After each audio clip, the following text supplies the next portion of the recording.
Happy Wednesday, Striver. Welcome to the Daily Fire. I'm Brendon Burchard, founder and CEO of Growth Day. And this is where I love to bring you a daily motivational life coaching session. We take on a new area or topic of personal development. I ask you a few questions, share a few insights from 15 years of being a high-performance coach and running this platform, and hopefully leave you a little more inspired, a little more self-aware, a little more ready to go live your best day. So welcome to the Daily Fire. Today's topic is emotional contagion. We've all been in those situations where we let other people's emotions and energy throw us off track. Or we've been in those situations where other people's emotional energy got us all caught up and made us feel better. The truth is, the world and the people around you, they have a particular type of energy, and it can shape your own emotions. When you're around sad people, they can make you feel sad. When you're around hyped up people at a basketball game, you can feel hyped up. When you're in an audience with a motivational speaker, you can feel more motivated.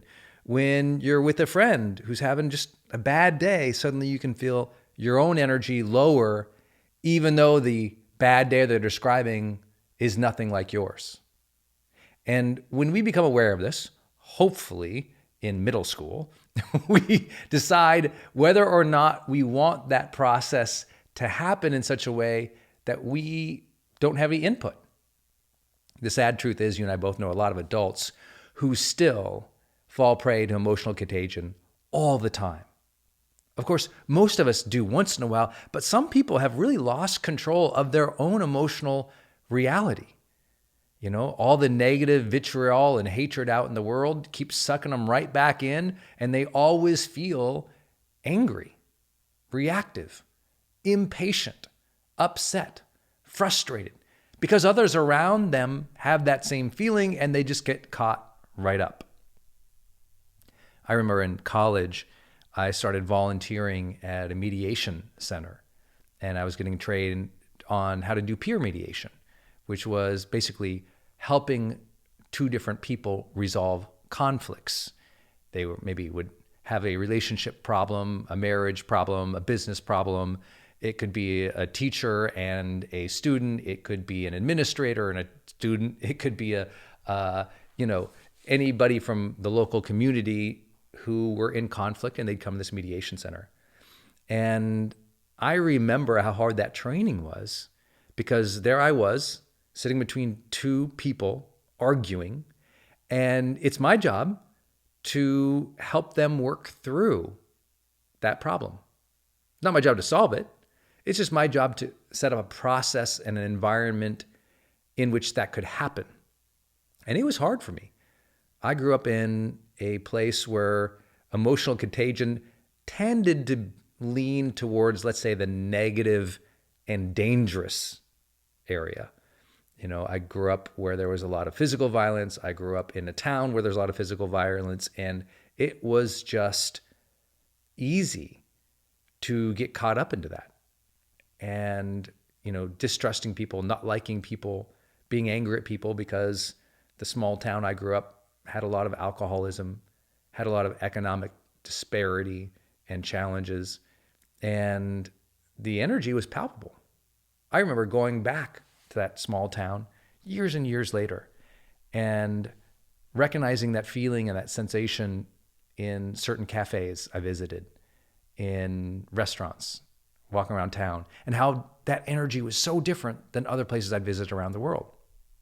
And I just remember thinking, wow, where you grow up can really shape your energy if you're not careful. And see, we must be careful, because we're actually hardwired to pick up on the energy of other people. In fact, we don't just pick up on the energy or emotions of other people. We feel two compulsive sensations. One activated what neuroscientists call your mirror neurons. It's this feeling that we should mirror or mimic the actions, facial expressions, or emotions of other people. It's that thing that causes you to yawn when other people yawn, or a baby to smile when it's looking at its smiling parent. It's that mimicry that we are all hard-coded to do without conscious practice or intervention. So the first thing is we want to mimic or mirror it. The second thing we tend to want to do is interact with it. Sometimes that means go along with it. Sometimes it means amplify it. Sometimes it means solve it. And sometimes those choices aren't so good. And so what can we do? First and foremost, be deeply aware when it's happening. When there are heightened emotions around you, to really gauge whether or not that is impacting you and whether or not that serves you. So here's 4 ideas for today. Number 1, when you're around highly emotional situations or people, your first job is already hopefully done. And that is, you've determined the type of identity that you're going to have in the world. I'll give you an example. Because I saw so many people fighting and arguing and upset all the time, I said, you know what? When I grow up, I'm not going to be a person who's frazzled, angry, frustrated, or impatient. I'm just not going to be that type of person. Now, don't worry. It doesn't mean I don't have those days. It doesn't mean I don't overreact. No one here in Growth Day is pretending to be perfect. But I decided very early on, that's not for me. I don't want to be like that. And I adopted what I call the role model mindset. In almost every situation of my life, I ask, what would a role model do here? Someone I look up to, a great historical figure, and a leader I admire, a mentor I learned from. What would they do in this situation? How would they conduct themselves? Because they're aware that other people are watching and other people can be impacted by them. A role model is responsible for the energy they are projecting into this world because they know that energy has impact. And so just knowing that going into any situation, I know in my mind, I'm going to attempt to be a role model. It's just who I am. I've ingrained it in my head. Doesn't mean I always achieve it again, but my overall identity is I don't get frazzled. I don't stress out. I don't get angry. I don't get violent. I don't get overwhelmed with other people's emotion because I recognize it's their own. Which leads me to the second point, presence. When other people around you are in different emotional, energetic states and you don't think it will serve you, your job is to stay present in your body, in your breath, in your mind, to recognize you are not them and they are not you, that you get to be with yourself in your mind and your body and your breath there.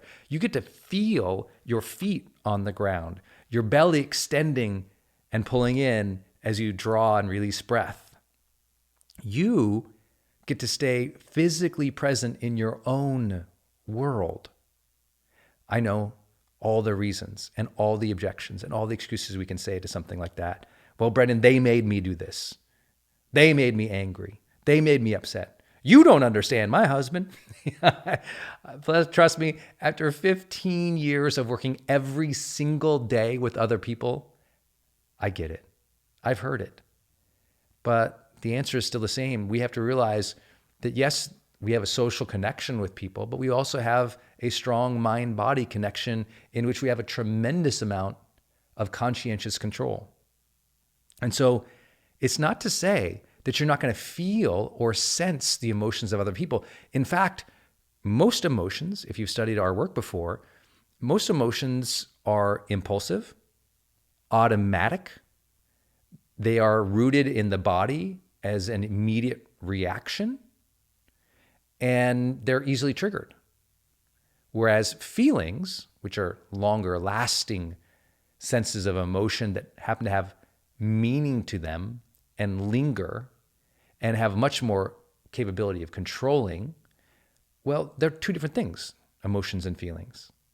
But because we're talking about emotional contagion, that first part I reference because we would like to think, well, Sure, to have presence, I just won't feel it. No, you probably will. You probably will. You probably sense the emotion right away. Like if someone gets hyper, freaked out around me, I can immediately feel that. But I need to stay present and say, what am I feeling? What am I feeling? What do I want to feel?